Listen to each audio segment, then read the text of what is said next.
ሰላም ተኸታተልትና ንነዊሕ እዋን ጠፊእናኩም ቀኒና ኢና ሕጂ ግን እዚ ዞባና እንታይ ይመስል ኣሎ ብፍላይ ከዓ ኣብ ሃገርና ዘሎ ኩነታት ኣብ ምንታይ ደረጃ ኣሎ ንምድህሳስ መፂእና ኣለና ኣሕዋት ከመይ ቀኒኹም ቀጥታ ናብቲ ፕሮግራም ክንኣቱ መስለኒ ዘርኢ በኣኻ ክጅምር እሞ እንታይ ምዕባለታት እዩ ደሎ ኣብዚ ጎደጎና ብፍላይ ከዓ ንዓና ንኤርትራውያን ዝትንክፍ ጽቡቕ ሳምሶም ከመይ ቀኒኹም ከመይ ቀኒና ኩልና ተዓዘብትና እውን ጠፊናኩም ቀኒና መስለኒ ጽቡቕ ሕቶ ሳምሶም ኣዝዩ ገፊሕ እዩ ግን ብቐጥታ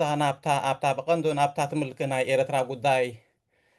ምስ ናይ ኢትዮጵያ ኣተኣሳሲርና ከምኡውን ምስ ናይ ሱዳን ኣተኣሳሲርና ክንሪኦ ከለና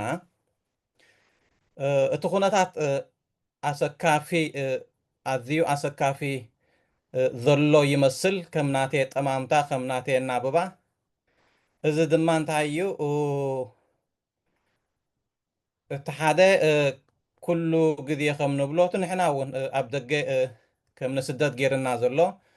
ኩነታት ናይ ዓድና እውን ካብ ደገ ኮይንና ክንዛረበሉ ገዲድና ዘሎ እቲ ኣብ ዓድና ኣብ ኤርትራ ዘሎ እቲ ግናይ ስርዓት ምህላው እሞ ከዓኒ ነቲ ሃገር ሓደጋ ኣብ ዘንፀልፀላልወላ ዘሎ እዋን ድማ ንሱ ኣቦቱ ኣሎ ብዓብኡ ግን እቲ ሕጂ ዝኸፍአ እቲ ስርዓት ኣብ ኤርትራ ዘሎ እቲ ግናያት ስራሓት ናቱ ኣቦቱ ገዲፍና ካብኡ ዝኸፍእ ከዓኒ ሓደ ዓብዪ ሓደጋ ነቲ ዓዲ ዘንፀላልዋ ዘሎ ኮይኑ ይስምዓኒ እዚ ከዓኒ ካብ ኢትዮጵያ ዝመፅእ ዘሎ ማለት እዩ እቲ ምናልባት ኣብ ዝርዝር ተመሊስና ንሪኦ እቲ ካብ ኢትዮጵያ ዝመፅእ ዘሎ እቲ ክለይምስ ብዛዕባ ናይ ኤርትራ መንነት ናይ ኤርትራ ናፅነት ናይ ኤርትራ ዝለዓል ዓበይቲ ነጥብታት ምህላው እቲ ኩነታት ናይ ሱዳን እውን ዝኸፍአ ኩነታት ምህላው እቲ ናይቲ ዞባ ኣላያንስስ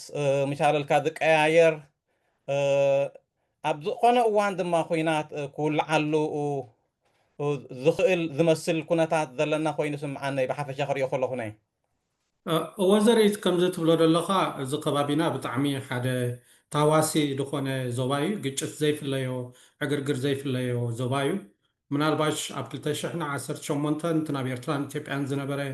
ናይ ኩናት ደበና ተቐንጢጡ ዝብል ርድኢት ጌርና ነርና ኣብቲ እዋን እቲ ኣብይን ኢሳያስን ዝገበርዎ ስምምዕ ካብ ስምምዕ ሓሊፍካ እውን ዳርጋ ክቱር ፍቕሪ ዝመስል ዓይነት ኢንጌጅመንት ወይ ምውህሃድ ሕጅስ ክንዕርፍ ኢና ድብል ተስፋ ጌርና ነርና ግን ካብኡ ናብ ካልእ ኩናት ኣብ ትግራይ ዝተኻየደ ኩናት ብድሕሪኡ እውን ከምዚ ትብሎ ዘለኻ ዘርኢት ናባና ኣብ መንጎ ኤርትራን ኢትዮጵያን ዘንፀላለወ ኩናት ብፍላይ ከዓኒ ባሕሪ ብፍቶት ወይ ብሓይሊ እንደሊና ዝብል ካብ ኢትዮጵያ ይመፅእ ኣለዎ ማለት እዩ ኣብዚ እቲ ኣገዳሲ ዝገብሮ ነገር እንድሕር ኣሎ ኣብይ መጀመርያ ብፍላይ ኩሎም ኢትዮጵያውያን ክትብል ትኽእል ኢኻ እቲ ናይ ፕሪቶርያ ውዕል ምስ ተፈረመ ኤርትራ ኮርያ ብፍላይ ኢሳያስ ኮርዩ ኣብ ቃል መጠየቁ እውን ዳርጋ በጨቕ ኣቢልዎ እዩ ዝብል ክንሰምዕ ፀኒሕና ሕጂ እውን ተወሳኺ ብሚኒስተር ጉዳያት ወፃኢ ናይ ኢትዮጵያ ዶክተር ጊደዎን ጢሞቴዎስ ሕጂ ከዓኒ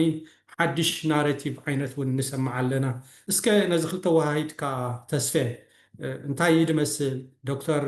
ጊደዎን ጢሞቴዎስ ከ እንታይ እዩ ዝብል ዘሎ ሓድሽ ነገር ኣምፅኡ ድዩ مرحبا سامي مرحبا درسلاسي ናይ ጊደውን ዝበሎ ንባዕሉ ናይ ሓደ መዓልቲ ዛዕባ ምኾነ ማለት ናይ ሓደ ዕላል ዛዕባ ምኾነ ማለት እዩ ግን ብሓፈሻ ሓሙሽተ ኣገደሲ ነጥብታት እዩ ኣልዒሉ ካብቲ ብፍሉይ ጎሊሑ ዝሰርዐና ኣነ እንታይ ነይሩ ሓደ እቲ ናይ ኤርትራ ናፅነት ሕቶ ናፅነት ናይ ኤርትራስ ከምዚ ንኽትዕ ንህዝባዊ ክትዕ ንሕጋዊ ዳግመ ግምት ናይ ምኽላስ ተኽእሎታቱ ሲ ከም ሓደ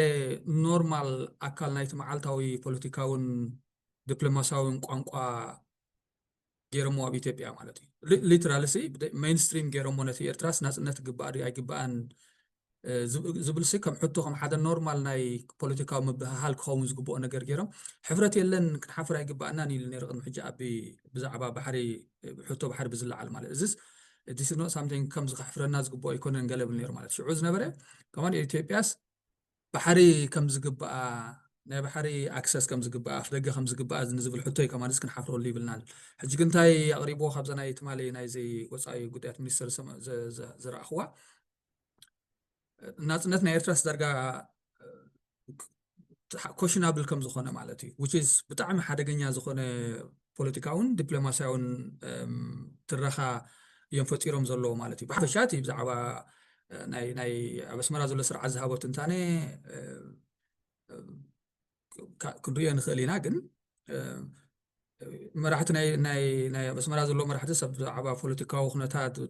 ዘቤታዊ ፖለቲካዊ ኩነታት ናይ ኢትዮጵያ እዮም ትንታነታት ክቡ ዝውዕሉ ኢሉ ከበቅዕ ኣብታ ሓንቲ ካብተን 5 ረቑሒታት ኢሉ ዘቐመጣ ግን ወላ ሓደ ሳብስታንስ ዘይብላ ግን he was running his own commentary ብዛዕባ ናይ ኤርትራን ስቴት ማለት መንግስቲ ከመይ ከም ዝኾነን ህዝቢ ከመይ ገንዘብ ዝብልዖ ኩሉ ሓቂ እዩ ግን ካብ ሓደ ዲፕሎማስያዊ ቋንቋ ወይ ካብ ሓደ ዲፕሎማስያዊ ቦታ ከም ናቱ ዝሓዘ እውን ዘይትፅበዮ ከም ዝተጋራጫዊ ዝኾነ ሓሳባት እውን ሂቡ ማለት እዩ ምናልባት ሓደ ብሓደ ክድረአ ዝከኣል ነገር ኩሉ ብሓፈሻ ግን ነቲ ናጽነት ናይ ኤርትራስ ከም ሕቶ ናይ ኢትዮጵያ ግቡእ ሕቶ ንባሕሪ ከማን ዘይኮነስ ዳርጋ ናጽነትን ልዕላውነትን ናይ ኤርትራ ዳግመ ክኽለስ ከም ዘለዎ ገይሩ ዘቕረቦ ኮይኑ ተሰሚዕኒ ማለት እዩ ካልእ ምስ ናይ ህዝቢ ንባዕሉ ብዙሕ ህዝብስ ከም ሓደ ሕጋዊ መሰረት ንኣፍ ደገ ባሕርን ኢትዮጵያ ከውህባ ዝግብኦ ብጣዕሚ ዘሕፍር ሰንኮፍ ዝኾነ ሕጋውን ፖለቲካውን ዲፕሎማስያውን መሰረት ዝገበረ ኣርጊመንት እውን የቕርብ ነይሩ ማለት እዩ ክንዲ ዝኣክል 100 ሚልዮን ዝኣክል ህዝቢ ዘለዋስ ከመይ ገይሩ ተዓብዩ ዝኽነብር ህዝቢ እዚ ሕጂ ፖለቲካሊ ዝነቕሐ ክፋል ናይ ኢትዮጵያ ነታ ብ 1991 ዝተገበረ ኣፍልጦ በቲ ዝነበረ ናይ መሰጋገር መንግስቲ ናይ ኢትዮጵያ ዝተገበረ ኣፍልጦ ናይ ናጽነት ናይ ኤርትራስ ክኽለስ ዘለዎ ዳግመ ግንበት ክግበር ዝግብኦ ሓደ ስትራቴጂካዊ ጌጋ ከም ዝኾነ ኢሉ ዝሓስቦ ስለዚ ሪዘንትመንትስ ይልዕሉ ኣለዉ ኣብ ኢትዮጵያ እሞ እዚ ክንጥቀመሉ ኣለና ገለ ዝብል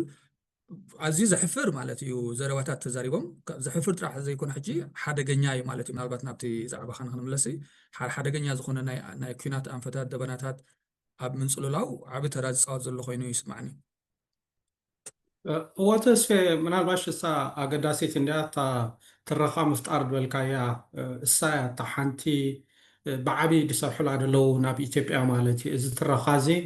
ብፍላይ እዚ ናይ ባሕሪ ትረኻ ዳርጋ ምስ ኢህወደግ ተዳኺሙ እዩ ነይሩ እዞም ሓደሽቲ ቆለውዕ እውን ብዙሕ ኣይፈልጥዎን እዮም ግን ክለዓል ክኽእል ኣለዎ ክንሓፍር የብልና ናብ ዝብል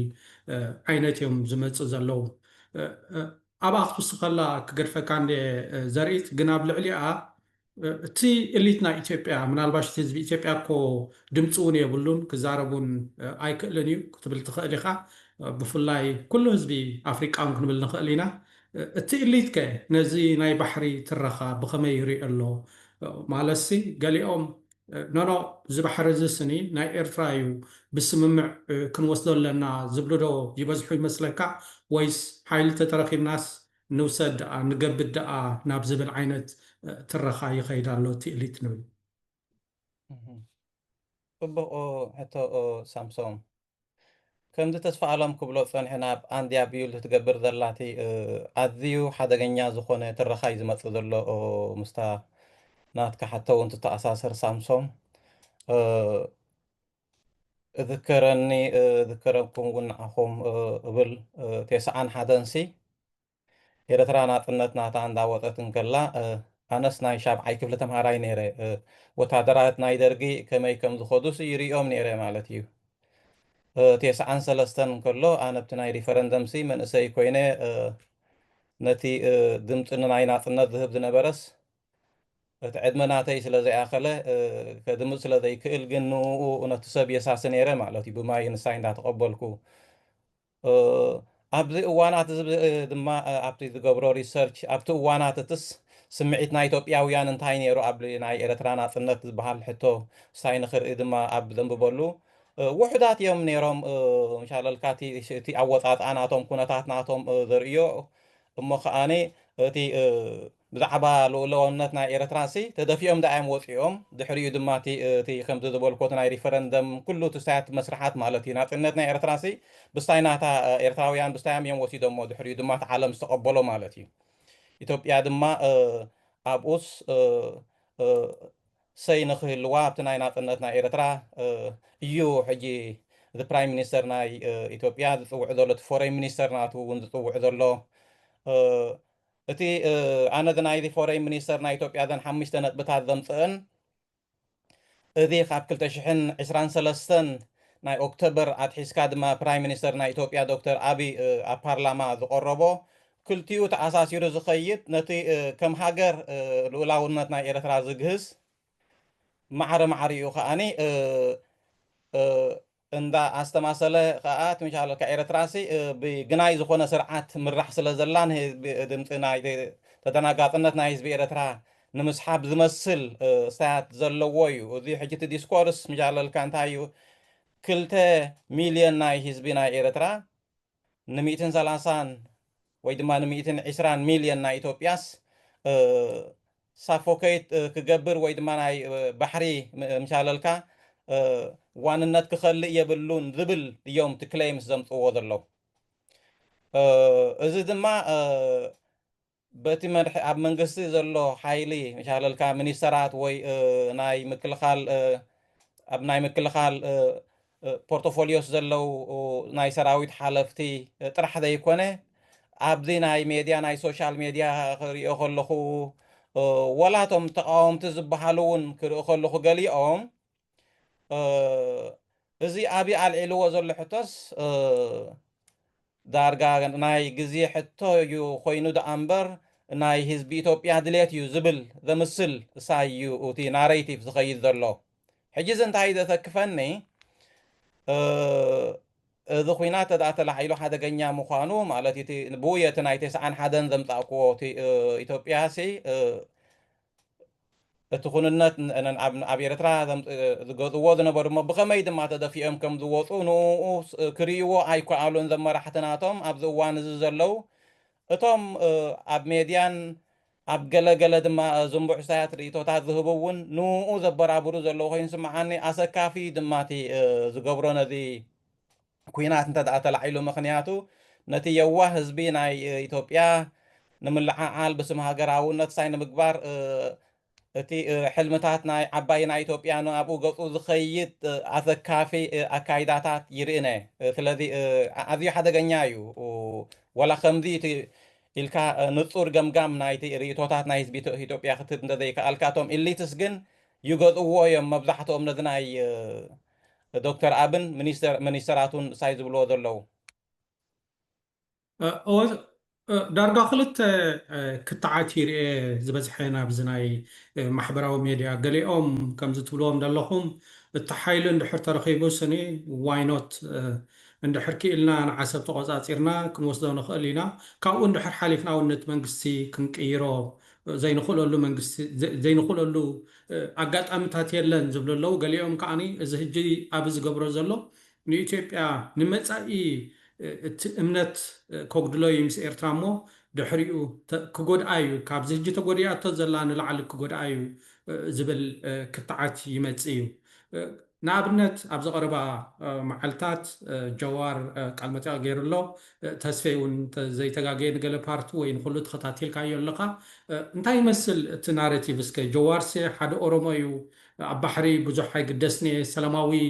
ፍታሕ ክመፅእ ኣለዎ ይብል ብወገን ክትሪኦ ከለካ ከዓኒ ናይ ኤርትራ ኬዝ ኣካል ዳርጋ ናይ ኢትዮጵያ ኬዝ እዩ ዝብሎ ፅቡቅ ኣለኹም ክልቲኹም ምናልባት ጀዋር ስጋብ ክንደይ ሪፕሬዘንታቲቭ ወይ ውክልና ናይቲ መበገሲት ናይቲ ሕቶኻ እቲ ኢንተሌክቹዋል ዝበሃል ልሂቅ ዝበሃል ኣብ ኢትዮጵያ ዘለዎ እቲ ናይ ሜድያ ክላስ ናይ ፖለቲካዊ ክላስ ናይ ቁጠባዊ ክላስ ካልእ ካልቸራል እንታይ ሽሙ ዝተሓሓስ ካብ ክንደይ ሪፕሬዘንታቲቭ ክኸውን ክእል ዝብል ሕቶ የልዕል እምበር ትማሊ ተኸታቲልያ ምስ ፀዳል ዝገበራ ብጣዕሚ ሰንቢደ ከማን ኣብቲ ኣተረጋጉማ ናይዚ ዘሎ ፖለቲካዊ ሓጎስ ጎፅን ፖለቲካዊ ምትሕቁቃን ብፍላይ መንጎ ኤርትራን ኢትዮጵያን ብዝተሓሓዝ ምስ ናይ ባሕሪ ምስ ሕቶ ልዕላውነት ብዝተሓሓዝ ነቲ ናይ ኣቢ ፈኸራ ነቲ ናይ ኣቢን ስራዕ ፓርቲ ናይቲ ኣቢ መንግስቲ ምርሖ ኣቢ ዝበልሖ ዘሎ መንግስቲ ዘለዎ ፖለቲካውን ዲፕሎማስያውን ወተሃደራውን መርገፂ ኣብ ሕቶ ኤርትራ ኣብ ሕቶ ባሕሪ ብናተይ ተረጋጉማ እንታይ ገይርዎ ጀዋህር ኮይኑ ተሰሚዕኒ ኢትዮጵያ ሎሚ ኣብዚ ግዜ ዘላቶ ማለት ኣብዚ ሕጂ ዘላቶ ግዜ ኩናት ወሊዓ ክትዕወተሉ ኣይትኽእልን እያ ኢሉ ዝተፈላለዩ ምክንያታት ኣቕሪቡ ማለት እዩ ሕጂ እቲ ናቱ ኣተረጋጉማስ ኣብቲ ኦፐሬሽናላይዜሽን ኣብቲ ኣተጋጋባብራ ኣብቲ ከይዲ ናይቲ ኩናት ደኣ እምበር ኣብኡ ዘለዎ ዕቃበታትን ኣብኡ ዘለዎ ብኢትዮጵያ ብዓይኒ ኢትዮጵያ ዝሓሰቦ ጉድለታትን ኢትዮጵያ ብኸመይ ክትዕወተሉ ኣይትኽእልን ኢሉ ደኣ ምጉት ዘቕርብ ነይሩ እቲ ናቱ ኣርጊመንት እምበር እቲ ስታርቲንግ ፖይንት ናቱሲ ኢትዮጵያ ኤርትራ ልዕላዊት ሃገር እያ ፈቲና ፀሊእናሲ ሓደ ብኣህግራዊ ሕጊ ቅቡል ዝኾነ ልዕላውነት ዘለዋ ሃገር እያ እቲ ልዕላውነት ናይ ኤርትራ ንሕና ከም ኤርትራውያን ኣብ ውሽጥና ዘሎ ሕቶ ልዕላውነት ክንከታተዓሉ ንኽእል ኢና እሱ ግን ንኢትዮጵያን ዝምልከት ኣይኮነን ማለት እዩ ሽግርና ኣለና ህዝባዊ ልዕላውነት ዝተገፈፈ ሃገር ኣለና ግን ዳስ ካልእ ስቶሪ እዚ ናቱ ኣተረጋጉማ ዝነበረ ትማሊ ንእሽተይ ሸፈፍ ድበላት ሕቶ ናይ ባሕሪ it's up for debate ከምዚ ንኽትዕሲ ብፁእ ዝኾነ ቅሩብ ዝኾነ ሕቶ ገለ ጥራሕ ኢልዎ ንእሽተይ ሕልፍ ኢልዋ ማለት ካልእ ኣብዚ ግዜ እዚሲ ኢትዮጵያ ንኩናት ድልውቲ ኣይኮነትን ናይ ኣቢ ስርዓት ኩናት ኣበጊሱ ኩናት ኤግዘኪዩት ክገብር ኢምፕሊመንት ክገብር እቲ ዝደልዮ ከዓ ክተግብር ብቕዓት የብሉን ስለዚ ንኢትዮጵያ ከሃስያይ ጎዳኢ ክኸውን እዩ ዝለዓል ዘሎ ሕቶታት ጥራሕ ኢሉ ማለት እዩ this is really I was shocked ማለት ኣነ ከም ዝበልኩ ኣብታ ናይ ፌስቡክ ሳይ እውን ኣይፈልጦን እየ ማለት ናቱ ፖለቲክስ ብዙሕ ኣይፈልጦን ነይረ ግን ምስ ዝነበረ ብናይ ትግራይ ዝነበረ ኩነታት I thought he was someone more ኣብቲ ናይ ፌደራላዊ ዝበሃል ናይ ፖለቲካል ኮንፊግሬሽን ናይ ኢትዮጵያ ዝፅውዕ ብጣዕሚ ናሽናሊስት ዝኾነ ሙኻት ኤክስተንት ኦፍ ናይ ኤርትራ ልዕላውነት ስጋብ ናብ ኮሸምሸም ይዘብሎ ነይሩ ትማለ ማለት ዳርጋ ኢልዎ እዩ ማለት እዩ በቲ ሓደ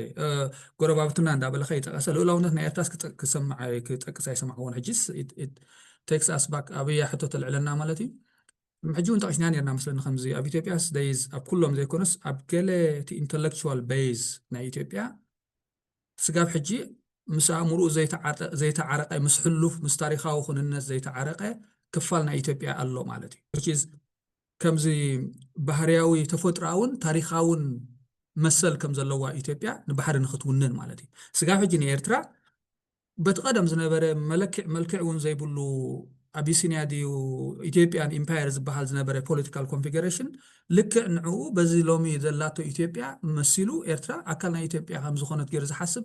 ብዙሕ ዋላ ምሁር ዝበሃል ኣካል ናይ ኢትዮጵያ ኣሎ and this is very very dangerous ማለት እዩ እሱ ከዓ ምዝ ሕጂ ኣቢ ዘልዕሎ ዘለዎ ቶምናቱ ጀነራላት ዝልዎ ዘለው ትረኻታትን ዛዕባታትን ትሪቶሪክን ክልቲኡ ተሓዋዊሱስ ሓደ ብጣዕሚ ቶክሲክ ዝኾነ መርዛም ዝኾነ ትረኻታት ዲስኮርስስ ኣብ ልዕሊ ኤርትራን ኣብ ልዕሊ ሕቶ ኣብ ልዕሊ ናይ ዘይሰዓት ሕጋዊ መሰረት መዓልቦ ዝረኸበ ልዕላውነት ናይ ኤርትራ የልዕሉ ኣለዎ ኮይኑ ይስማዓኒ ኩሎም ከም ዝበልካ ኩሎም ክትብል ኣይትኽእልና ግን ዋላ ብናይ ትግራይ ወገን እውን ስቲል ንዕኡ ከም ነዚ ናይ ኣቢስ ከም ቅቡል ወሲዶም ሓደ ሜይንስትሪም ፖለቲካል ዲስኮርስ ከም ዝኾነ ወሲዶም ንዕኡስ ከም ሕቶ ዝካትዕሉ ዝማትእሉ ኢትዮጵያውያን ውርኢ ኣለኹ ማለት እዩ ሕጂ I think ሓደ ዓብ ዝኾነ ክፋል ናይ ኢትዮጵያ ዋላቲ ሕብረተሰብ እውን ካልቸራሊ ሶሻሊ ብዓይኒ ሃይማኖት እውን ርኢና I think ምስ ናይ 91 ስጋብ ሕጂ ንሕወሓት ዘርግሞ እኮ ኣብ ናይ ኢትዮጵያ ዝነበረ ትረኻታት ንሪኢኹሞ ስጋብ ሕጂ ሕወሓት ከም ከዳዕ ከም ሓደ ትሬተር ሃገራዊ ከዳዕ ገይሩ ዘርእዮ ሓደ እንታይ እዩ እቲ ቀንዲ ፋክተር እንታይ እዩ ናይ ኤርትራ ናፅነት ቅቡል ብምግባሩ ማለት ሪኮግናይዝ ብምግባሩ ኣፍልጦ ብምሃቡ ናፅነት ናይ ኤርትራ ጥራሕ ማለት እዩ ሕወሓት ኣይኮነ ናፅነት ኤርትራ ሂብዋ ግን ኣፍልጦ ሂቡ ኣፍልጦ ብምሃቡ ጥራሕስ ከም ሓደ ተረጋም ውላድ ገይሩ ዝቁፅር ኣሎ ፍትራ ኢትዮጵያን ፖለቲካል ኮንፊግሬሽን ን ፖለቲካል ካልቸር ምናልባሽ እዚ ሕወሓት ወይ ከዓ ህወደግ ንኤርትራ ናፅነት ሂብዋ ካብ ዝብል ሓደ ካብቲ ንዕኡ ወይ ከዓ ኣንጻሩ ዝማጎቱ ዝነበሩ ክልተ ሰባት እንድሕር ነይሮም ኣብቲ እዋን እቲ ከም ዝክሮም ሓደ ሬድዋን እዩ ኣምባሳደር ሬድዋን ካልኣይ ከዓኒ ጌታቸው ረዳ እዩ ኣምባሳደር ሬድዋን ኩሉ ግዜ እንታይ እዩ ዝብል ነይሩ ሕወሓት ደይኮነ እዚ ስኒ ክንከስስ ኮይናስ ንምለሊክ ጀሚርና ኢና ክንከስስ ዘለና ዝብል ዓይነት ኣርጊመንት ወይ ከዓ መርገፂ ነይርዎ ጌታቸው ረዳ እውን ኣብ ገለ እዋን እንታይ ይብል ነይሩ እቲ ሕወሓት ዝወሰዶ ኣብ ክንዲ ብኩናት ህዝቢ እንዳገበርካ ባሕሪ ክጥቀም እየ ትብል ኣብ ክንዲ ሰብ ገንዘብ እንዳኸፈልካ ሪሶርስ እንዳኸፈልካ ነቲ ባሕሪ ብሰላማዊ መገዲ ክትጥቀመሉ ዝሓሸ ዝብል መርገፂ ወሲዱ ሕወሓት ይብል ነይሩ ሕጂ ከም ንፈልጦም ክልቲኣቶም ዳርጋ ኣብ ጎና ኣበይ ኮይኖም ካብቲ ነዚ ባሕሪ ግባኣዩ ኢትዮጵያ ዝብል ናሬሽን ዝድግፉ ደለዉ ገሊኦም እውን ንቅድሚት ዝሰርዑ ዘለዉ ክንብሎም እንኽእል ይመስለኒ ምስኡ ዝኸይድ ግን ሓንቲ ወይ እዚ ፖለቲካዊ ትረኻ ወይ እዚ ዲፕሎማስያዊ ትረኻ ዓይነት ዝፈጥርዎ ዘለዉ ኢትዮጵያ ማዕረ ማዕሪኡ እውን ናይ ተህዲድ ወይ ከዓኒ ግብራዊ ዝኾነ ስጉምትታት ይወስዱ ከም ዘለዉ ንሪኦም ኣለና ንሰምዖ ዘለና ብብዝሒ ኣፅዋር ሽሙት ኣለዉ ብብዝሒ ሰብ ይዕልሙ ኣለዉ ከምኡ እውን ናይ ፕሮክሲ ዝኾነ ዓይነት ኩናት ክገብሩ ወይ ናይ ፕሮክሲ ኩናት ክገብሩ ተቃወምቲ ናይ ኤርትራ ዝበሃሉ ብርጌድ ንሓመድ ድዮም ወይ ናይ ዓፋር ድዮም ካልኦት እውን ኣብ ምምልማል ይርከቡ ከም ዘለዉ እዚ ብርግፅ ሰሚዕናዮ ዘለና እዩ ብመንግስቲ ኤርትራ ኸ እንታይ ኢና ንገብር ዘለና ወይ እቶም ኤርትራውያን ከም ኤርትራውያን ከዓ ኣብ ውሽጢ ዘሎ ኣብ ደገ ዘሎ ኸ እንታይ እዩ ዝገብር ዘሎ ነዚ ኩነታት እዚ ኸ ብኸመይ ክሪኦ ዘለዎ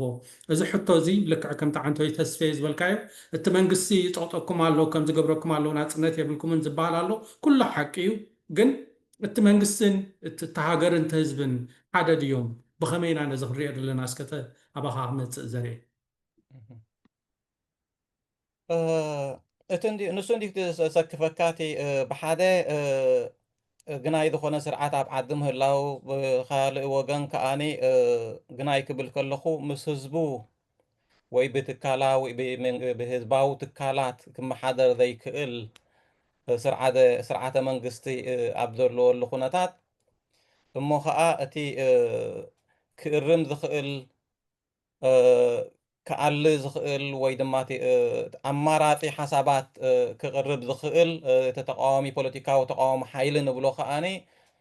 ኣብ ዓዲ ባይታ ክህልዎ ዘይምኽኣሉ እሞ ኣብ ደገ ምህላው እሞ ከዓ እቲ ኣብ ደገ ምህላው ጥራሕ ዘይኮነ እውን እቲ ኣተሃላልዋ ናቱ ንባዕሉ ምእኩል ስለ ዘይኮነ እቲ ናይ ብብዝሕነት ስታያትና ባህርያት ናቱ ዝፍለጥ ብምዃኑ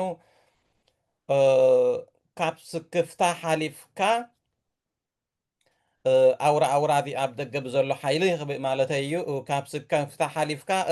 በብወገንካ ከዓኒ በብቲ ንኡስ ጉጅለታትን ዘለዎ ምትእኻባትን ናትካ ስምዒታት ወይ ድማ ቅሬታታት እቲ ዓገብ ክበሃል ኣለዎ ዝበሃል ዲፕሎማስያዊ ስራሓት ብታሕቲ ታሕቲ ከም ዘሎ እየ ዝርዳእነ ግን ሓደጋ እንተ ደኣ መፂኡ እንታይ ክገብር ይኽእል ንዝበሃል ሕቶ ኑ ክምልስ ኣብ ዝኽእለሉ ኣቃውማ ዘሎ ኮይኑ ኣይስምዓኒ ንሱ እቲ ናይ ደገ እቲ ናይ ውሽጢ ዓዲ ንሱ እንዲቲ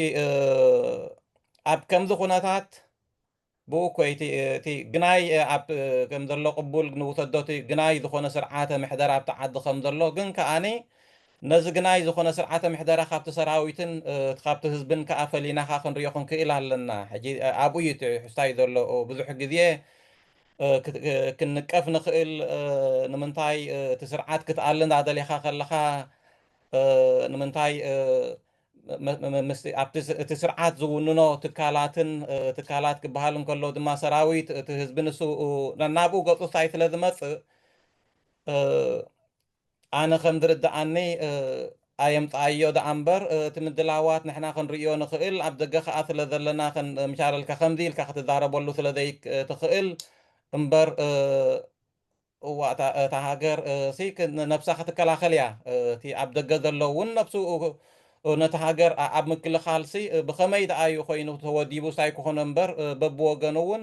ኣብቲ ናይቲ ድሕነት ናይቲ ሃገር እውን ክህሉ እዩ እዚ እቲ ኣጠማምታ ናተይ ኣነ ከም ናተይ ረዳድኣ ግን ዝተወደበ ኮኦርዲኔት ዝኾነ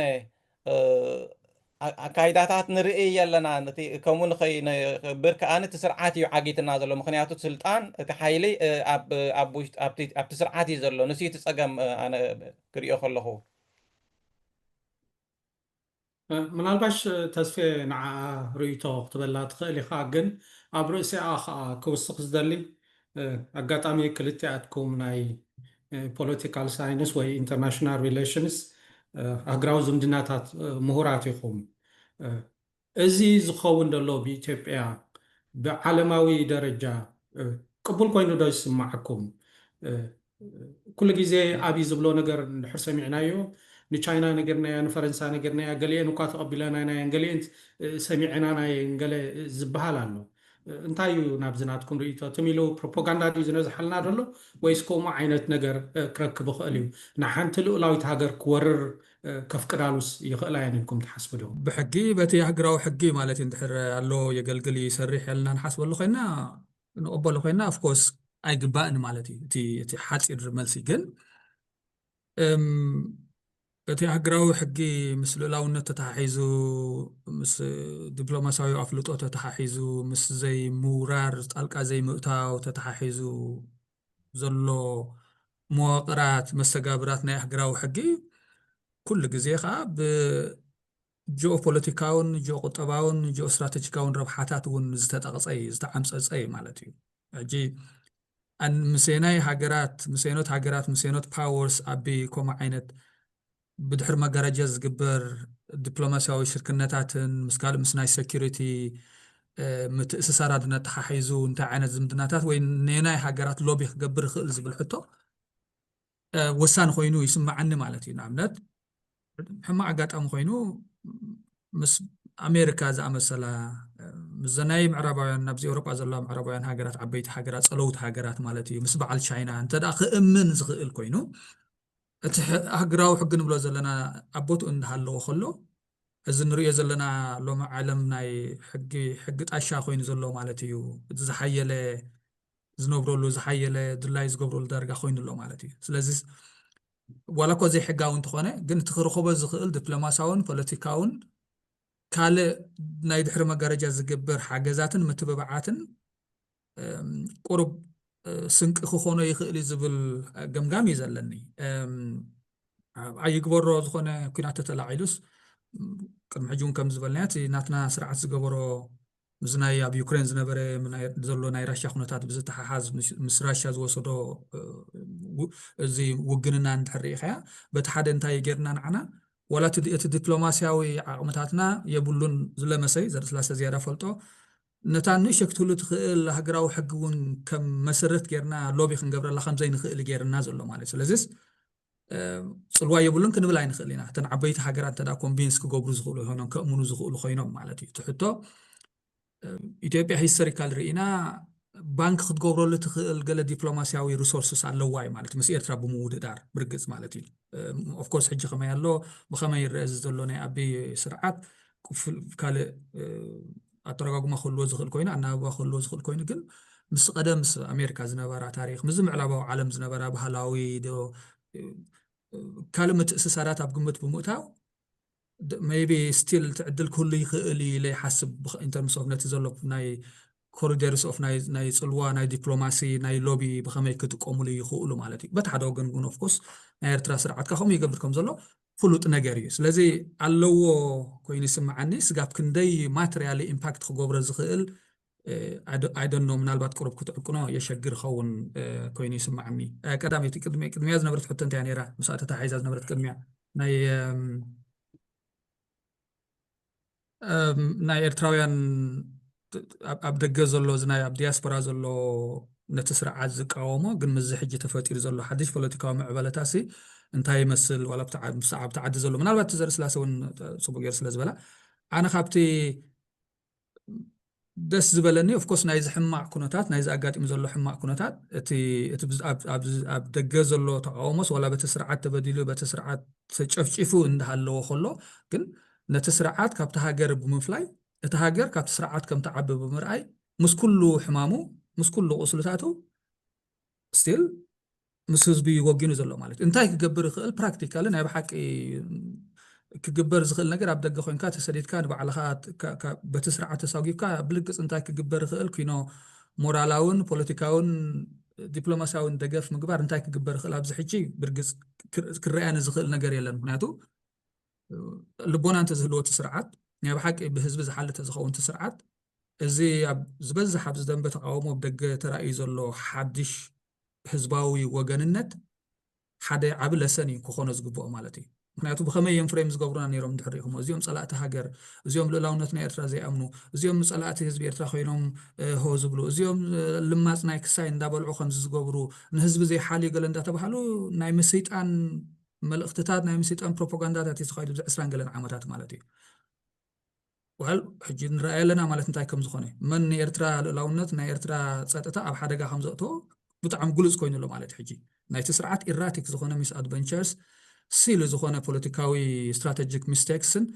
دمز تاكل حلف كيكاتات بمقبار ناي إرترا لونت أب حدقا زقتو ناي إرترا صدقتا ناي حدقا زقتو نسو تسرعات مالتي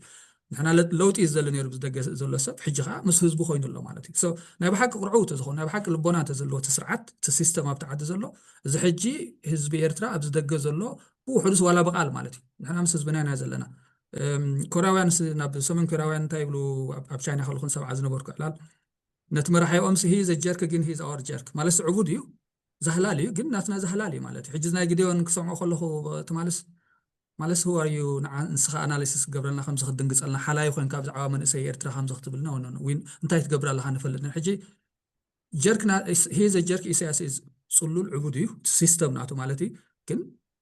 مس ورار بزتححس مس داغماي مجزأته بزتححس بزحجي نرؤية زلنا نحر خوينو زبزح إرتراوي وعبودي قلناتنا عبودي ونكبل خالي كومو مبالس أنا ساي أندرستاند مالتي بد حدا قصلو له تخالي زبل سمون يرد قال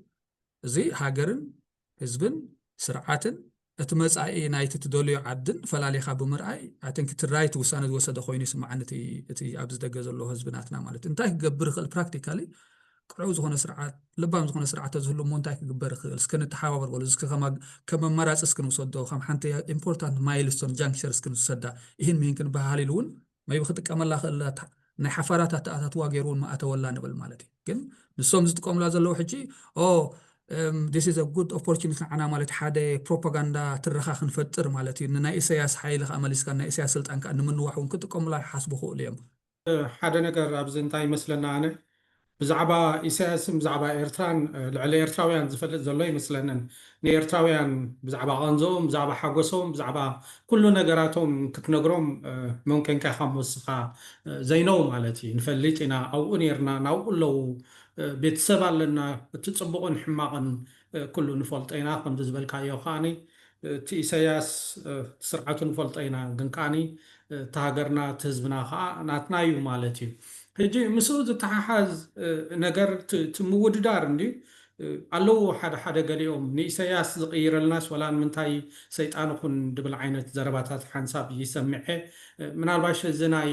ኢትዮጵያ ስርዓት ከዓ ፍጡን ስርዓት እዩ ናይ ኣብዪ ኣብ ትግራይ ተፈቲኑ ተራእዩ እዩ ምናልባሽ ኣብቲ እዋን እቲ ብዙሕ ደዛርበና ዝነበረ ነይሩ እዚ ምሁር እዩ መንእሰይ እዩ ማዕረ ክንዱ ይከድን እዩ ኢልና ተስፋ ዝገበርናሉ ሰባት ነርና ግን ብኣልማማ ህዝቢ ክቐትል ክርስን ክዕምፅ ዝረኣናዮ ስርዓት እዩ ከምዚ ዓይነት ስርዓት እዚ ከዓኒ ኣብ ዓድና ኣይኮነን ኣብ ካልእ ገዛ ዓዲ እውን ክንከይድ ንደልዮ ኣይምስለንን ሕጂ እቲ ካልኣይ ወገን ከዓኒ እዚ ናይ ባሕሪ ምውና እንድበሃል ኩሉ ግዜ ኣነ ይገርመኒ እዩ ሎሚ ዓለም ብቴክኖሎጂ ዝማዕበለት ሃገር እያ ኣስዩም ሓይሊ ርኸብ እቲ ዝለዓለ ሓይሊ ርኸብ እሞኒ ወላ ባፅዕ ወላ ዓሰብ ትቆፃፀራ እሞ ምዝ ዘሎ ናይ ድሮን ናይ ገለ ቴክኖሎጂ ኣየንተን መርከብ እያ ብኡ ክትሓልፍ እዞም ሕትስኒ ነታ ኣሜሪካ ሓያል ብኡ መርከባ ክሕልፎ ኣይከኣሉን እዩ ኣብ መጨረሻ ኣሜሪካ ምስኦም ምስምማዕ ዝመረፅሉ ኩነታት እዩ ኣባኻ ክመፅእ ዘርኢት ኣለዉ ብዙሓት ክሳብ ሕጂ ከምዚ ዝበልክዎ ንኢሳያስ ዝኣልየልና ክሳብ ሰይጣን እውን ምስኡ ክንሰርሕ ኢና ዝብሉ ምናልባሽ ምስ ኣብድ ሰርሑ ሰባት እውን ኣለዉ ወላ ብቁፅሪ ውሕዳት ተኾኑ እኳ እቶም ዝበዝሑ ኤርትራውያን ዳርጋ ንድሕሪት ተመሊሶም ህዝብን ሃገርን ኣብ ምንታይ ደረጃ ክወድቕ እዩ ኢሎም ይርእዩ ኣለዉ ሓደ ግን ነዚ ዘሎ ኩነታት ምናልባሽ ክጥቀምሉ ዓይነት ዝደልዩ ዝመስሉ ኣለዉ እሞኒ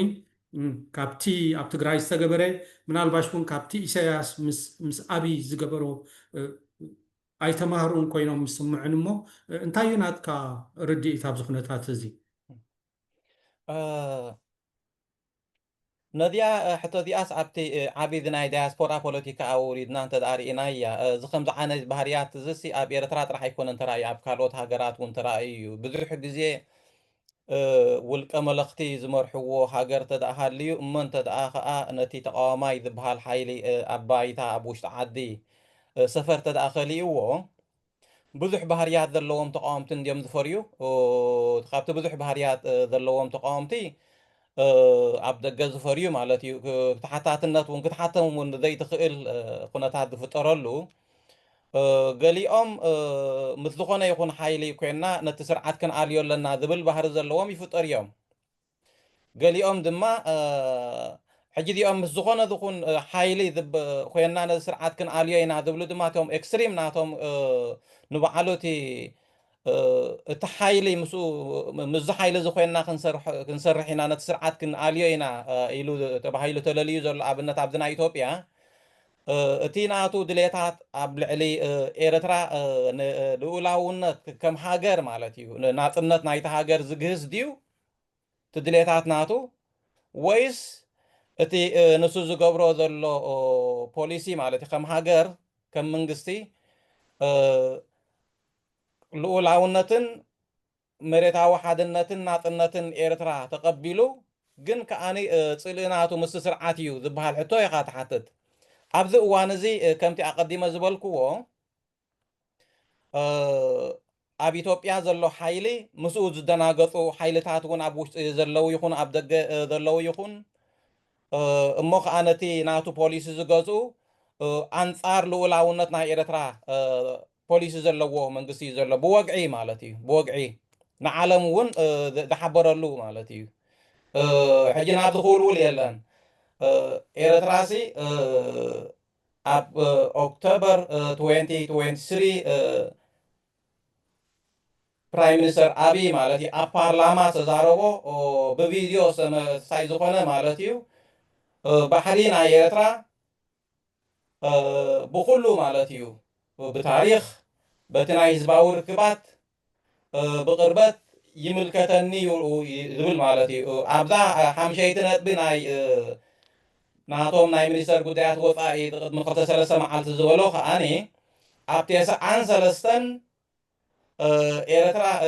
ኢትዮጵያስ መንግስቲ ናይ ኢትዮጵያ ዝወሰኖ ንኤርትራ ንክቕበልና ልኡላውነት ናይ ኤርትራ ንክቕበል ሳይ ዝወሰኖ ሲ ከም እንታይ ዝብሎ ጌጋ ዓበየ ጌጋ እዩ ዝብሎ ማለት እዩ እዚ እንታይ ዘርእየካ ነቲ ልኡላውነት ናይቲ ሃገር ሳይ ዝኸውን ምዚ ስርዓት እዚ ድማ ክንሰርሕ ኢና ምባል ጌጋ እዩ ስለዚ ብእኡ መሓስክዎ ናብ ዝርዝራት ከይኣቶና ግን ብዙሕ ቁፅሪ ዘለዎ ኮይኑ ኣይስማዓንን እዩ ምናልባት ናይ ሜድያ ድምፂ ዘለዎ እዩ እቲ ስርዓት ኣብ ኢትዮጵያ ዘሎ ድማ ዕብዩ ክርዮ ይኽእል እዩ ምናልባት ነቲ ኣፍልጦ ዘይብሉ ኤርትራዊ እውን ሳይ ክገብሮ ይኽእል እዩ ነቲ ስርዓት ኣብ ኤርትራ ዘሎ ከዓኒ ምናልባት መፃንሒ ክኾኖ ክእሉ እዩ ነዚታት እዩ ዝጥቀም እቲ ስርዓት ብከምዚ ዝነብር ማለት እዩ ከምቲ ኣቐዲሙ ተስፋ ኣለም ክተቕሶ ፀንሐ እቲ ዓብይ ክፋል ናይ ተቃውሞ ኣብ ደገ ዘሎ ናይ ኤርትራ ምስ ሃገሩ ምስ ህዝቡ እዩ ዘሎ እቲ መገዲ ኢትዮጵያ ዝመፅእ ዘሎ ድሌታት ንኡ ዝነፅግ እዩ ዘሎ እቲ ኣጋጢምዎ ዘሎ ፀገም ግን ኣብ ስልጣን ስለ ዘየሎ ኣብ ደገ ከዓ ስለ ዘሎ ብግብሪ ብኸመይ ገይሩ ነቲ ሃገር ክከላኸለላ ይኽእል ናብ ዝበሃል ሕቶ ንሱ እቲ ኣፀጊምዎ ዘሎ ምናልባሽ ኣብቲ መፍትሕታት ገፅና ክንመፅእ ኣብ መጨረሽታ መስለኒ ብፍላይ ካብ 91 ክሳብ 97 ኣብ ዝነበረ ዳርጋ ርጉእ ዝነበረ ኩነታት መስለኒ ወላቲ ናይ ባሕሪ ጠቃቅማ ዘዛርብ ኩነታት ኣይነበረን ከምኡ ዓይነት ዘይፍጠረሉ ኩነታት እውን ኣይረኣየካን እዩ ሰላማዊ መገዲ ተኮይኑ ግን ከምዚ ንሪኦ ዘለና ዓብዪ ናይ ኮመርሻል ወይ ናይ ንግዲ ኣይኮነን ዝደሊ ዘሎ ሰራዊት ዘስፍረሉ ሜይቢ እውን ብሽሙ ዝፅዋዕ ዓይነት ባሕሪ እዩ ዝደሊ ዘሎ ሓደ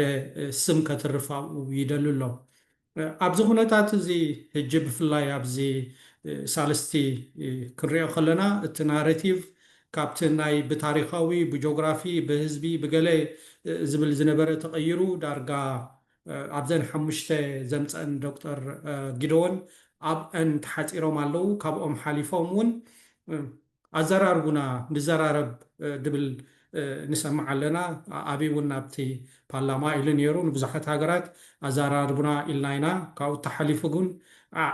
ዓቕሊ እውን የብልናን ወይ ዓቕልና እውን ክውዳእ ክእል እዩ ዝብል ነይሩ ሎሚ ድዩ ትማሊ እውን ኣብ ገለ ናይ ኢትዮጵያ ናይ ኤምባሲ ፌስቡክ ፔጃት ኣዘራርቡና ዝመስል ይርኢ ነይረ እዚኣ ከዓ ንብዙሕ ሰብ ኣካታዒት እያ ምናልባሽ ሕጂ እውን እቲ ናትኩም ባክግራውንድ ከም ፖለቲካል ሳይንስ ኣብዚ ኩነታት እዚ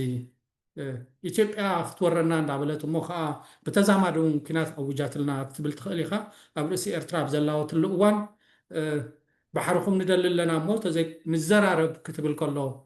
ኣድላይነት ኣለዎ ዶ ምዝርራብ ምስ ኢትዮጵያ ብሰዓት እዚ ተስፋ ባኻ ክጅምር ድሓር ናብ ዘሪት ክኸይድ ምናልባት እቲ ኩናትን ናይ ኩናት ደሮናን ከም ሓደ ካልእ ኣካል ናይ ዲፕሎማሲ ክኸውን ክእል እዩ ጊቨን ዘሎ ዶሜስቲካዊ ዘቤታዊ ፖለቲካዊ ውጥቀት ናይቲ ኣብ ዝመርሖ ዘሎ መንግስቲ ናይ ኢትዮጵያ ቁጠባኹን ወላቲ ናይ ከምዚ ናይ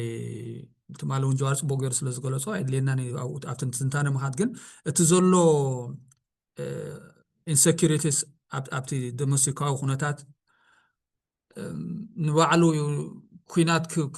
ክኸፍት ክእል ዶ ዝብል ሕቶ ኣሎ ማለት ዓብ ሕቶ ኣሎ እንታይ ዓይነት ፖለቲካል ኮንፊገሬሽንስ ክፍጠር ክእል ኣብ ውሽጢ ኢትዮጵያ ማለት እዩ እንታይ ዓይነት ኣላያንስስን ካውንተር ኣላያንስስን ክፍጠሩ ይኽእሉ ሰው ንኣቢ መወዳእቱ እውን ክኸውን ዝኽእል ኩናት ናይ ምፍጣር ተኽእሎታት ስለ ዘሎ ኣደንቲንክ ንሱ ከምዚ እቲ ዝብሎት ናይ ብሓቂ ክገብሮ ቁርብ እዩ ዝብል ሕቶ የብለይና ማለት ኩሉ ግዜ ምልክት ሕቶ እዩ ዘለኒ ግን ኩናት ወደ ኩናት ናይ ኩናት ምፅሕታር ከም ኣካል ናይ ሓደ ገጽ ናይ ዲፕሎማሲያዊ ፕሮሰስ ማለት እዩ ዲፕሎማሲ ኩናት ንባዕሉስ ዲፕሎማሲ ማለት አንፎርቹኔትሊ ህይወት ኣጥፍ ግን ሓደ ኣካል ናይ ዲፕሎማሲያዊ መስርሓት እዩ ዘርኢ ስላሰ ምናልባት ዝያዳውን ክብርሃልና ክእል ስለዚ ዝግበር ዘሎ ምትኹታኻት ዝግበር ዘሎ ትንዕታታት ኣቦቱ እንዳሃለዎ ከሎስ እቲ ዝመፅእ ዘሎ በት ሓደ ቃል ከዓ ኣዛርቡና ኣቀራርቡና ዕረቁና ኣቀራርቡና ዝብል ዘረባታት ከዓ መፅእ እዩ ማለት እዩ ሕጂ ክልቲኡ ክስያት እዩ ዘሎ ኣነ እንድሕር ዝከኣል ኮይኑ ኩናት ደው ንምባል ተኽእሎታት ኩናት ንምግታእ ንምትሓት ክግበር ዘለዎ ክውሰድ ዘለዎ ኩሉ እንትናኣዊ መስዋእቲ ሕድገታት ብዘይ ካልኡላውነት ማለት እዩ ምናልባት እዚኣ ክሊር ክትከውን ቅድሚ ሕጂ እውን ኢልና ነርና ማለት እዩ ዋላ እቲ ባሕርስ እንድሕርዳ ብሓይሉ ኮይኑሲ ዋላ ረጋቢቱ ይብላሉ ማለት እዩ ንሕና ተሓጒስና ኣይኮናን ብምውዳሙ እቲ ባሕርታት ናይቲ ወደባት ናይ ኤርትራ ግን ብሓይሊ ብምውራር ከም ዝበልከያ እሞኻ ናይ ስርዓት ናይ ኣቢ ንህዝቡ እውን እንታይ ዝገበረ ስርዓት ከም ዝኾነ እንዳፈለጥና ከለናሲ ዋላ ረጋቢቱ ይወፈራሉ እውን ክብል ክእል ህዝቢ ኤርትራ ማለት ሕጂ ኣነ ዝብል ዘለኹ እታ ኔጎሲዬሽን እታ ምዝርራብ እሞ ተኽእሎታት እንድሕር ኣለዎ ኮይኑ ዝኾነ መስዋእቲ ምኽፋል ንዓ ቅቡል እዩ ማለት እዩ ኣብ ማለሲ نحنا كو حقوقات يكوننا تبحر بمودامو اتي ودبات بمودامو مالت حجي كلتيخا بافلوطون باللاوي ماكلنت نا ايرترا كلتيخا ايثيوبيان ايرتران كربحالو زخيلا اب لاو افلوطون ايرترا زتمركوس سممعات كفطر زخيل ناي مزرراب مدرخات نحرالو خينو I think نحنا ايرتراين كلاتنا يسكن بلو نخيلنا مالتي اتأزاربنا زبل زلو ግን ንናጽነትና ኤርትራ ንሕቶ ንናጽነትና ኤርትራ ንምኽላስ ሪቫይዝ ንምግባር ንሕሩ ኮይኑ then it should be no ስለዚ እቲ ተርምስ ናይ ተኣዛርቡና ቀራርቡና ዝብሎ ዘሎ ምናልባት እንታይ ክኸውን ክእል ምፍላጥ ኣገዳሲ ኮይኑ ይስማዓን እምበር yes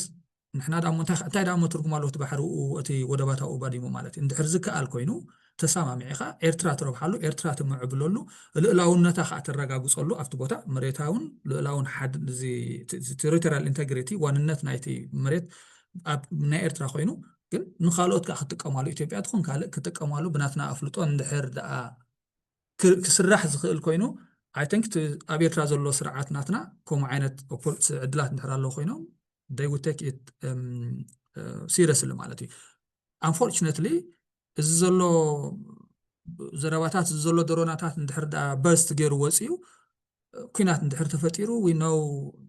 ብዙሕ ዘባዊ ምትእትታዋት ዘለዎ ብዙሕ ዓለማዊ ምትእትታዋት ዘለዎ ኩናት እውን ክኸውን ማለት እዩ እንታይ ዓይነት ናብራይና ክነብር ከመይ ክኸውን ትመጻኢ ናይቲ ዘባ ናይ ሃገርና ዋላ ናይቲ ባሕሪ ዝብል ከዓ ናይ ባዕሉ ዘሰክፈካ ዘፍርሓካ ሕቶታት እውን ኣለዎ ማለት ስለዚ ቁርብ ሶበር ኮይኖም ርግእ ኢሎም ማይ ሲቲ ኣቢሎም ማቹር ኮይኖም ተማቢ ኣዲስ ኣበባ ዘለው ንኣሽ ፖለቲካዊ ሓሻክር ብኣፍልጦናትኩምን ብልዕላውነትናትኩምን ክንጥቀም ንደሊና ክልቲያትና ንርብሓሉ እንድሕር ዝብሉ ኮይኖም I think እቲ ኤርትራ ዘሎ ስርዓት ብወገነይ ኣነ ቁርብ ክኸውን ኣለዎ ንምዝርራፍ ቅርብ ክኸውን ኣለዎ ዝብል ሓሳብ እዩ ዘለኒ ማለት ዲፕሎማቲካሊ እንድሕር ዓፂኻዮስ ንነብስኻ ናይ ትሕግዝኒ ኢኻ ዘለኻ ማለት እዩ it's very difficult ከምዚ ቁርብ ገለ flexibility ብዘይ ምምራይ ኣብቲ ሕቶ ልዕላውነት ኣይኮንኩን ዝብል ዘለኹ ኣነ ግን እንድሕር ዳ ዕድል ኣሎ ኮይኑሲ ስታቦርን ጥራሕ ብምዃን ደረቕ ጥራሕ ንቑስ ጥራሕ ብምዃን ኣይሕግዘካን እዩ ማለት እዩ ወላ ብዓይኒ ካልኦት ክሕግዙካ ዝኽእሉ ፖለቲካውን ዲፕሎማስያውን ሓገዝ ክግበረልካ ዝኽእል ወገን እንድሕር ኣሎ ኮይኑ ወይ ሓደጋ ናይ ኩናት ኣብ ምትሓት ኣብ ምግታእ ተራ ክትፃወት እንድሕር ትኽእል ኮንካ ኩሉ ግዜ ከምዚ ባዕደትካ ይጠቃዕኒ ዝበሃል ኣሎ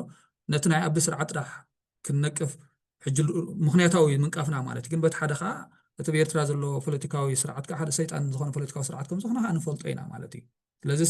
ምናልባት ዘረባ ከይንውሕ I think personal أنا yes موبايل كنت حزر الرباط عدلات على اللخينو كنا بخنا يجيب أنا قداسي ويندوز كله خليك بخنا يجيبون زبل رؤية زلمة هو تسفي من الباش تقول جزء تمسكات عايز زربان تايا نابيس كم زنا appeasement تجبر كايو عينت سمعت هاي فترة لوندو تبلندع زريتنا بها in principle زته تمرات نديو وتمرات ذي كونه خاني قدنت يدليو تزاتيو خا دما إيرترا كملو لاويت هاجر ወደባት ናታ ድማ እንዳካረየት ካብ ትረብሓሉ ኢትዮጵያ ድማ ከም ጎረቤት ሃገር ልኡላውነት ናይ ኤርትራ ኣኽቢራ መሰላት ናይ ምውፃእን ናይ ምእታውን እስታይ ትረኽበሉ ክልቴና ድማ ተኸባቢርና ንነብረሉ ኩነታት ምፍጣር ንሱ እቲ ላስቲ ነቲ ናይ መጨረሻ ሰላም ዘምፅእ ማለት እዩ ንክልቲአን ንክልቲኡ ህዝብታት ንክልቲኡ ሃገራት እቲ ሕቶ ኣብዚ እዋን እዚ ግን ዲማንድስ ወይ ድማ ጠለባትና ኢትዮጵያ ኣብ ውሽጢ ፓርላማ ተሓቢኦም ምሻለልካ ኣብቲ ብደገ ዝርኢ ክርእዮ ዘይክእል ዘይኮነ ንዓለም ከይተረፈ ዘፍለጡሉ ኩነታት ዲማንድስ ኣለዎም እቲ ዲማንድስ እዚ ድማ እንታይ እዩ ኤርትራሲ ነቲ ስርዓት ኣብ ኤርትራ ዘሎ ንክደናገፀሉ ወይ ንክኽውለሉ ኢለ ዘይኮነሲ ኣብዚ እዋን እዚ ምስ ኢትዮጵያ ምስ ናይ ስርዓት ናይ ኣብስ ዳርጋ ኮፍ ኢልካ ዘዛቲ ባይታ ዘሎ ኮይኑ ኣይስማዓንን ሕማቕ ኣጋጣሚ ኮይኑ ምክንያቱ እቲ ዲማንድስ እትሲ ናይ ንልኡላውነት ናይ ኤርትራ ዝግህዝ እዩ ኢትዮጵያስ ክስሕብዎ ክኽእሉ ኣለዎም እቲ ዲማንድስ ሓደ እንታይ እዮም ዝብሉ ዘለው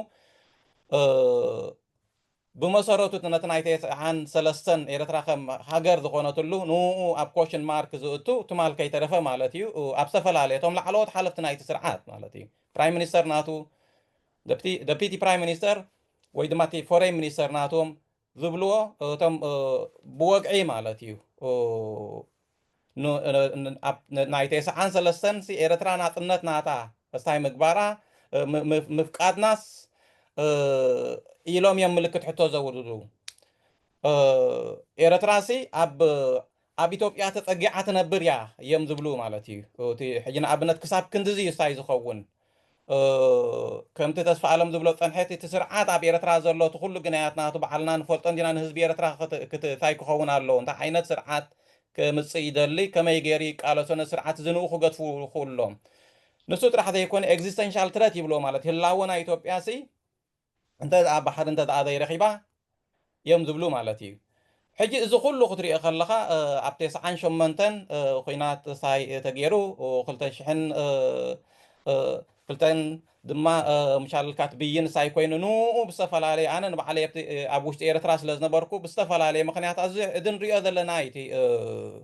ክትግበር ይደሊ ወይ ነበሩን እቲ ስርዓት ኣብ ኤርትራ ዘሎ ድማ ኣይሓገዘን إذا أنا بحد ما مشال كأفهم كفيتهم يزاربوا لا ينبرون حجيج الناي سرعات ناي أبجن بوقعي ساي كزارب الله جميرو مالتيو بوقعي خم من قصي مالتي نتزبون مشال كموبيلايز كقبروا لي جميرو إذا حدا جنيايو أب كم زخناتات وخاني مشال كاب بحايلي كحزو خمس دلي انت دعا إيرترا بفقادا ساين تدعا ذي غيراون كبل صنيحو كل تعمد بلاس حليف الله زن داي زريكا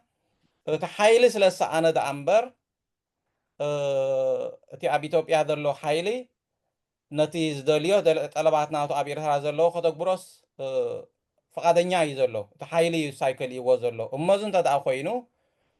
تي أذراربونا مبال እንታይ እዩ ዕላማናቱ ዝበሃል ሕቶ እዩ ዝመፀካ ብሓደ ወገን እቲ ልኡላውነት ናይ ኤርትራ ክደፍር ትደሊ ብካልእ ወገን ከዓኒ ኣዘራርቡና ትብል ማለት እዩ እንታይ እቲ ወታደራዊ ሓይሊ ስለዘየሎ ድዩ ኣብ ውሽጢ ኢትዮጵያ ንባዕሉ እቲ ስርዓት ሓደጋ ወዲቕዎ ስለ ዘሎ ድዩ እንታይ እዩ ዝበሃል ሕቶታት እዩ ዝመፀካ መንግስቲ ኤርትራ ከደ ሕጂ ንኣብነት እቲ ዝገብሮ ዘሎ أنت نلزب زخيد أي مثلاً أنت هي زر زلخون تخمت أنا ببناتي أبتي وش قوي خناتنا إثيوبيا ذلوا حيلتات مساعتهم دا صراحة كانت سرعات قبل على سرعات نايتي أبي اسمه على الكا سقطات نمكبر ويدما نهلاوناتون مش على الكا نمقلاي السرح زلوا خويني سمعني حما قات أم خوينو أبكم دخناتات ينازل ناتي دبلوماسيس كسر حلو أبدي كللو خناتات أبدلو خلتيهم دما دبلوماسياو أسرار حزي كتلو سرعات أبدلو لخناتات ينازل ناتي مسارة أو فتح جن بدبلوماسي إيرترا خم إيرترا هاجر كوينا إثيوبيا دما خم إثيوبيا هاجر كوينا نحنا دما ودباتنا ندا كارينا نبرولو إثيوبيا دما قبوهم من دخفولو دما لولاونتنا إيرترا أخبيرهم دخولو دبلوماسياو سم معات كله مزخيل ترى حيت سلام كما تزخيل ከምዚ ትብልዎ ዘለኹም ሓንቲ ነገር ዝሓስከዋ ፅቡቕቲ እንታይ እያ ክሳብ ሕጂ ብዛረቦ ዘለዉ ልኡላውነት ናይ ኤርትራ ዝገስዩ ንሱ ስሒቦም ነፃ ኮይኖም ተመፂኦም ደይንዘራረበሉ ነገርሲ የለን ንዓና እውን ጠቃሚ ኢና ንብል ዘለና መስለኒ ክሳብ ሕጂ ከይደሞ ዘለዉ ግን ኪንኡ ሓሊፎም ዳርጋ ናብ ክንወረረኩም ኢና ገፀም እዮም ዝመፁ ዘለዉ ተስፋ ንገብር እዚ ኩነታት እዚ እንዳተቀየረ ይመፅእ I think ንሎሚ ናብዛ ኣኽለና ምስለኒ ምናልባሽ ዘይበልኩሞ እንድሕር ኣለኩም 30 ሰከንድ ክበኩም እኽእል ተስፈ የብለይን ዝበሃል ይቀኒልና ሰሚ وغني وانت تبهال إلنا هنا مثلا يغني لنا ثانك يو